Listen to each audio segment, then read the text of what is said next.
This guide will help you enable audio desync in Elden Ring, allowing for a more customized gaming experience. Follow these steps to adjust your audio settings effectively. Step 1. Access the game menu.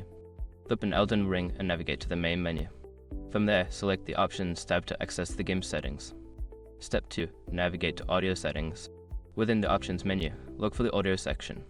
This is where you can adjust various sound settings, including audio desync options. Step 3. Adjust audio desync settings. In the audio settings, find the option labeled Audio Desync. Toggle this setting to enable it. This may allow you to experience sound effects and dialogue at different timings. Step 4. Test the changes. After enabling Audio Desync, return to the game and test the changes in a safe area.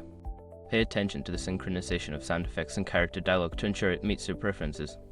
Step 5. Fine-tune other audio settings. If necessary, go back to the audio settings to adjust other related options, such as volume levels or sound effects, to enhance your overall gaming experience. By following these steps, you can successfully enable and customize audio desync in Elden Ring. Enjoy your gaming experience.